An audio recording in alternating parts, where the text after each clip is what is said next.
Hey guys, LootWizard here with another video on Gems of War, and I'm going to be going over the raid boss event that's currently going on this weekend. It just came out today, and I've been playing around a little bit with it. Not too high yet at this point, but I just want to show you what I got going on for a team, what my ideas are. And also, there's a really good weapon here that's a part of this event. I do encourage and recommend that you do get this if you can afford the gems for it. Wasn't too expensive. I think it was like under, this was like maybe 30 here, 60 here, and this was like 120 or something gems. So you're probably looking under like two to 300 gems to get this one. But this one I think is pretty good.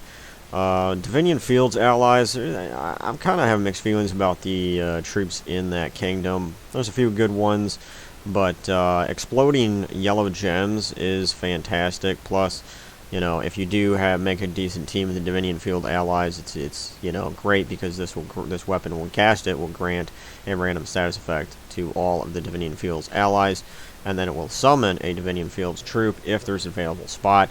But exploding that many yellow gems on the board is great, especially if you have a way of generating some kind of storm for yellow mana, yellow gems on the board, which part of my team is going to show that, so let's get right into that part of it.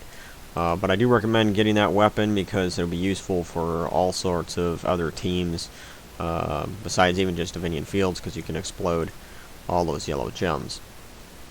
Now, this is the current event going on, Raid Boss. And the boss troop this is very important if you're going to get higher up in this event. Nightwing is the troop that you want to have probably at the top of your team, simply because, and you want to have him fully traded, but you want to have him at the top of your team because he will do 3 to 5 times skull damage against bosses based on its ascension. So the higher you send this troop in this event, the better. So right now I have mine at Mythic Rarity, which is the highest. Now it will cost you some resources to ascend it, you know, so if you're kind of low on souls, you might not be able to ascend this troop very high, but just do what you can, and that'll get you more skull damage. Now, if you don't want to ascend it that high, and you don't want to trade it, because you're going to need some arcane trait stones, and those aren't the easiest things to get in the game, you will need a lot of those to unlock the last trait. So if you don't want to do that, its spell ability will be available without putting a lot of resources into the card, and that will do extra damage to the boss as well. It'll do 3 to 5 times damage to the boss by casting it.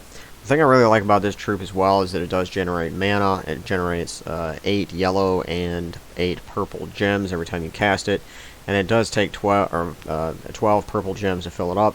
So it's generating mana for itself, so I think it's a really good troop. Now, I doubled up on it just simply because that allows for me to do more damage to the boss, and the higher you get in this event, it's going the health and the armor on the boss is going to get a lot higher.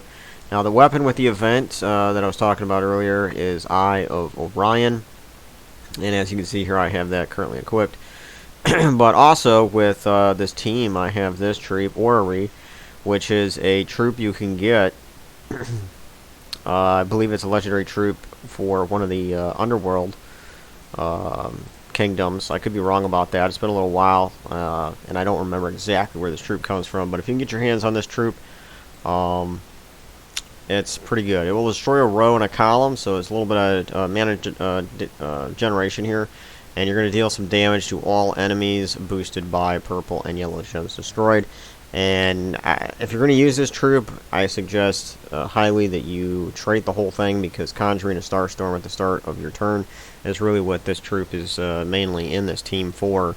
And I'm using it for that mostly. It will do a little bit of damage, which helps eliminate the other troops besides the boss, but this Starstorm is really important here. And a Starstorm is going to generate more purple and more yellow gems on the board, and since we're using this weapon that explodes all the yellow gems, that's going to be fantastic. And we have Nightwing, 2 of them. They take purple, and they're also going to generate 8 yellow and 8 purple gems. So we shouldn't have any problem generating the mana that we need in order to get these things powered up and to defeat that boss as quickly as possible. So, and one thing I forgot to mention is the class that I'm using for this event is the Archmagus class, which if you do if you do fully trait this thing, it will give you extra bonus to purple gems. So, and I already have a banner that's giving me 2+ to purple. So with the banner and the class, I'm getting like a 4+ to purple. So every time I match a purple 3-match gem, it's giving me a lot of bonus, and that means that these Nightwing troops can really get powered up fast. And as you can see, pretty much my whole team here is already powered up again, and I'm ready to go. So once I get up a little bit higher, it's going to be a little bit more difficult to kill some of these regular enemies, just because that bonus is only for the boss. But as you can see there, it generates a lot of mana for itself, so I don't think it'll be too much of a problem to kill regular enemies later, even, because you're just going to generate a lot of mana. It has looping potential with that. Right now we got real lucky with all these the skulls here. Pretty much eliminated the whole enemy team in like 5 seconds with skulls. Sometimes that happens. I love it when you get lucky like that and there's just a bunch of skulls that come down and you just connect a lot of them. There's a lot of times though that it's not in your favor and the enemy has a bunch of those kind of matches, but you know, that's part of the game, is just like luck and the randomness of all sorts of things. You know, opening chests with keys for troops, that's a random. How the board falls with all the gems, that's pretty random. But that's what we have all these troops for, and weapons and all that stuff. It allows us to manipulate the board a little bit. That's why I love my mana generators and mana converters and exploders and all that kind of stuff, because it really allows you to have some kind of control over the board. But yeah, right now we're just one-shotting the boss basically.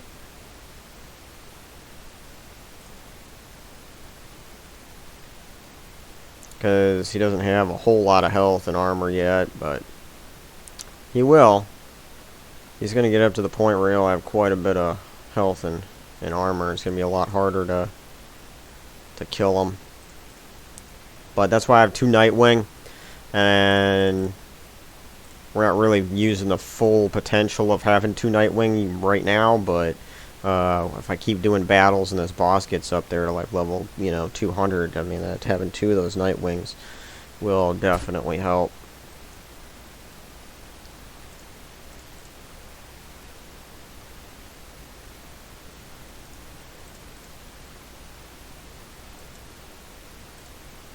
Pretty much every time I cast this, like, I'm just getting so much mana here. We got a bunch of yellow on the board.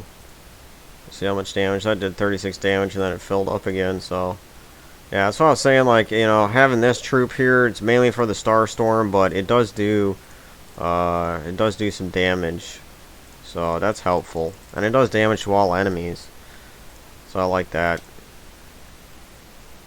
There's nothing really in this event that causes submerge, because the damage all type gets dodged by a troop that is submerged, but I haven't noticed any troops yet that actually have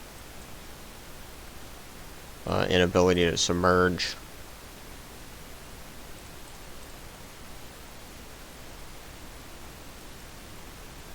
Yeah, the battle's going by pretty quick with this team. There are some other teams and weapons that you could use. Of course, this isn't the only team. I did play around with another one a little bit, but the main thing that you want to consider with these raid boss events is that the boss right down here is like immune to pretty much everything. He kills an enemy first hit, and you can't really block that with barrier or any of that sort of thing. So I think it's really important to make sure that in a raid boss event like this, that you find the boss troop that does extra damage to the boss, and you focus on building a team around that sort of troop. So that's what I did here. I basically found the Nightwing troop, and does this extra damage to the boss, and focused my team building around that. And this is the team that I came up with. Now, obviously, you could use another weapon, and you might do more damage, because, like, as you've been noticing here, probably I haven't cast the weapon very much for mana generation, and that's partly due because these Nightwing troops generate mana every time you cast them. Plus, I have this for the Starstorm, so I don't really need this.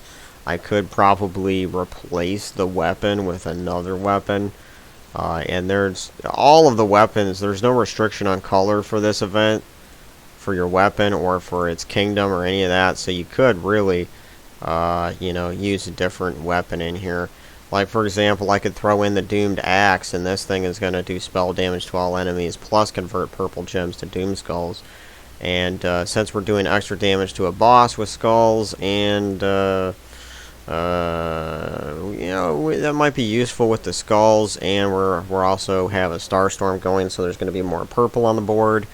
So that might be, well, we could try a couple battles with this team and just see what it looks like. Get a little extra damage maybe in there. So let me go ahead and cast this, get rid of that boss real quick.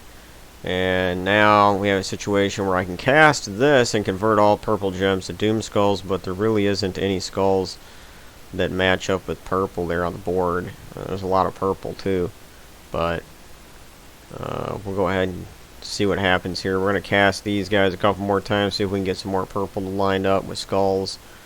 And we're just not really getting any good luck with that.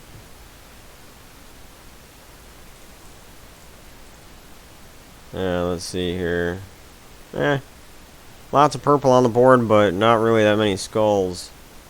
I got a little skull 3 match there. Well, for the heck of it, we'll just do that. We ended up clearing it out. I didn't really realize there for a second like how much spell damage that Doomed Axe was actually going to do.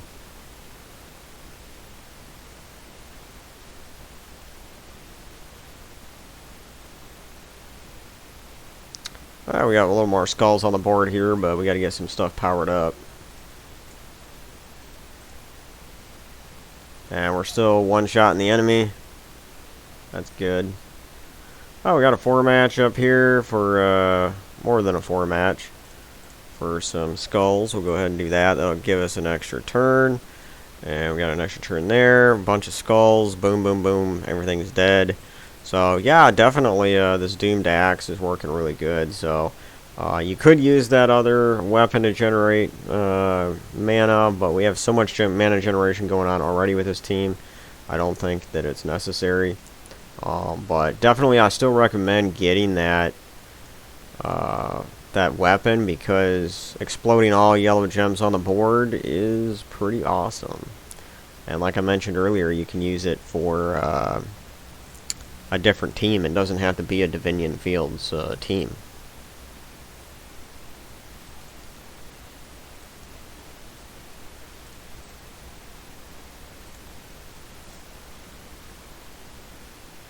Alright, we're just going to end this guy. Boom.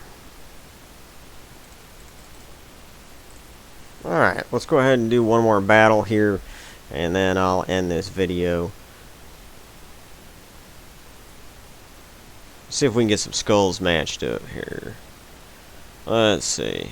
Well, this is full. We have at least a match here with the skulls. But man, I wish we had at least something bigger. Let's see here. Oh, well, we got a bunch right there. Let's see what this does. Well, that was pretty cool. And now we got this full again, but, you know, we don't have any extra turn there. Let's go ahead and do this. Get rid of that boss. And, well, we got 4 match there with the purple. And they're dead. So, yeah, I think there's some good options here for this raid boss event for teams.